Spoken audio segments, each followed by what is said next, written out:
welcome to the Agents of Geek. I am Chris, and I'm here with Schemmel, Goku himself. It's Schemmel. Everybody gets it wrong. I'm so sorry. No, it's all right. Schemmel. See, I told you. Anyways, I am so happy to be here with you today. Oh, cool. Okay, so my very, very first question on here is, well, how did you get your start in voice acting? I told you not to ask me that question, and now you're asking me anyway. Well, you know what? I'm just I slept with Christopher Sabat. That's how I got the part. Really? Yeah, no, Wow. I didn't. I can't even troll you right. I'm trying to troll you. I can't even do it right. Whatever. I'm trying to troll him. It's not working. But we're going to keep going. Yeah. There's an open casting call in 1999 to replace the original Canadian cast, which was recorded in Vancouver, and Funimation was moving production to Texas. Right. So they wanted to recast the show, and so I answered an open casting call in a newspaper and came in for the audition.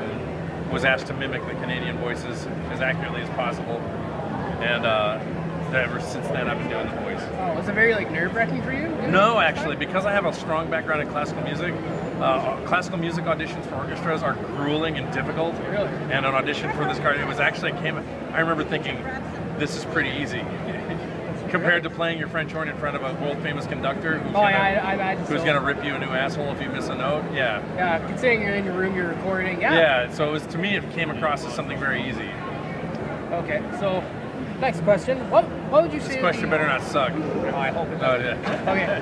What would you say would be your favorite moment as Goku? Well, see, okay, here's one of those questions that I classify into the category of shitty questions, which is, so here's what you're asking me.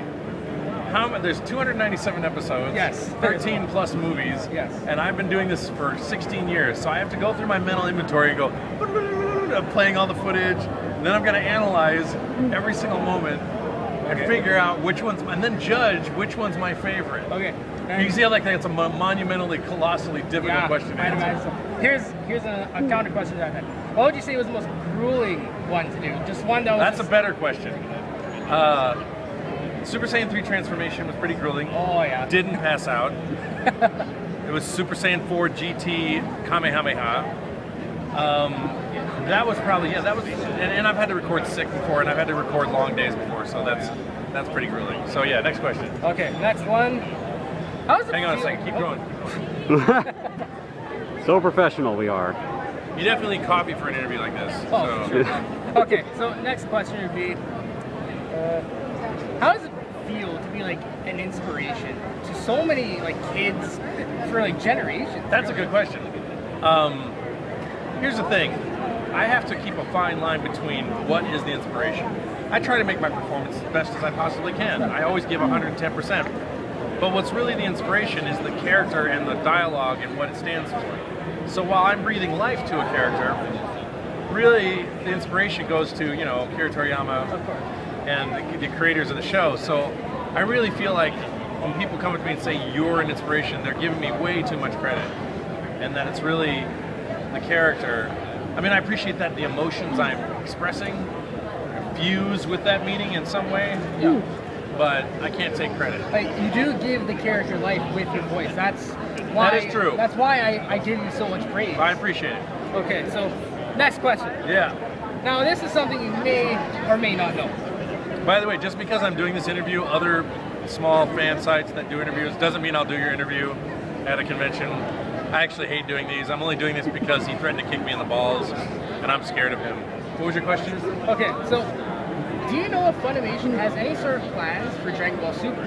I know that Funimation wants to do the show. I know that there's certain things I can't talk about. I know that they're trying very earnestly to, every time there's a new series, and for those of you who don't know a lot about the business, just because you have the contract for one series, say Dragon Ball, doesn't mean you're going to get the contract for Dragon Ball Z. Funimation was able to get the license for Dragon Ball Z, and Dragon Ball GT, but that doesn't mean when they go back to the table, to the people who make it in Japan, that they're going to automatically give it to them.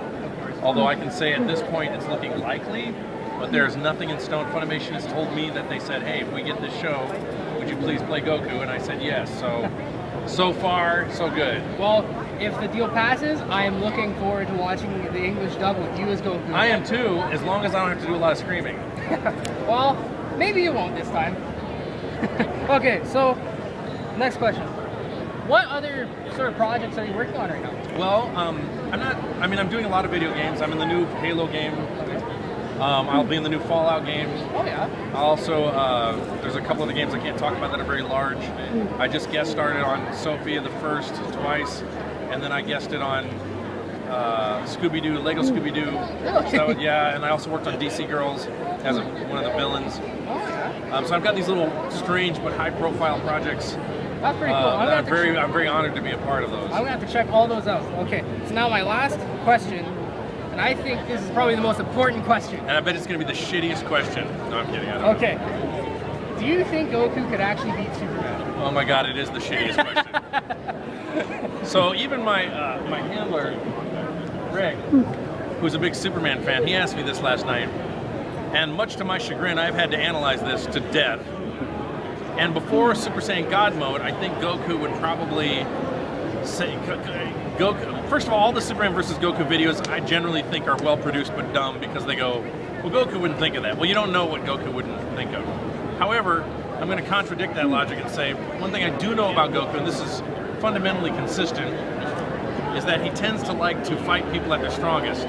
So unless Earth was in danger, he might say to Superman, hey, if you could just go get close to the yellow sun, get really charged up, and then I'll fight you, because I want to fight you at your best. Yeah. That's a possibility. Also, Goku is only vulnerable, Superman is only vulnerable to magic and kryptonite. There's another guy online who did some video kind of proving that Goku's ki power is plasma energy. Right.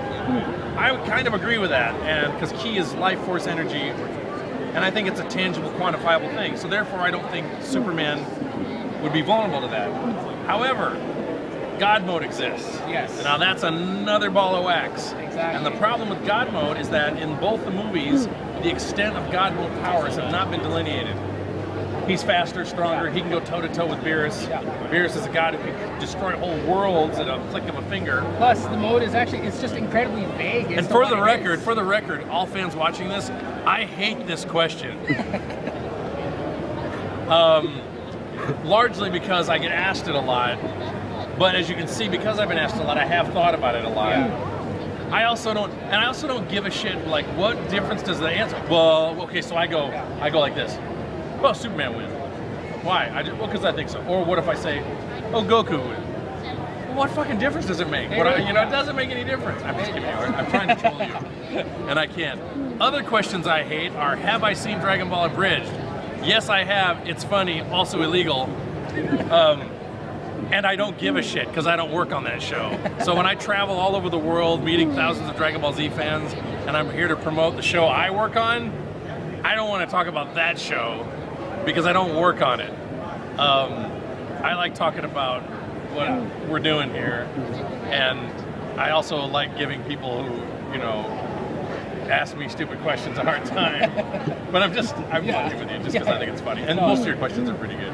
When you do this for 16 years, it's almost like, hey, what do you think of this? Hey, what do you think of this? Hey, what do you think of this? Hey, what do you like over and over? I'd imagine it would get very monotonous after a little bit. It gets pretty irritating. But I definitely, now, aside of all my bitching, I'm definitely very appreciative. You're not even paying attention, camera guy. He's like looking off at some chick or something. I'm not even, on the one hand, I get super annoyed by all this stuff. On the other hand, what's not lost on me is the fact that you guys love it so much, and that's really cool, and I definitely appreciate that.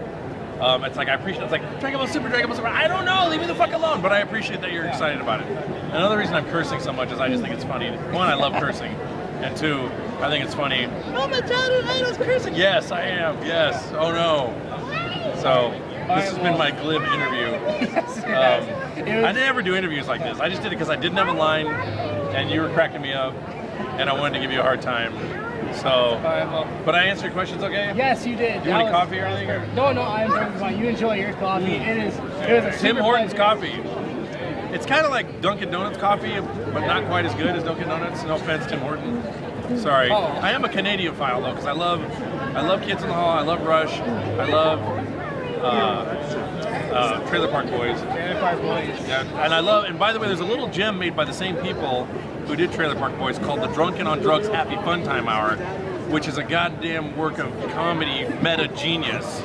It is totally meta and will blow your mind. It's more, oh my god, what's happening funny than like yuck yuck crack up funny, you know? I'm gonna have to watch it. Dude, it's made by the same people that did Trailer Park Boys. It's the same guys. They're brilliant actors. I have a tremendous love and respect for all those guys. So thank you. Yeah. Thank you. Thank for you, giving man. This interview. Yeah. This has been Agents of G.E.E.K with Schemmel. And I probably won't be doing your interview if you ask me at a con. These guys got lucky. Okay, and don't meet me at the airport. I hate that. Okay, thank you. Signing off.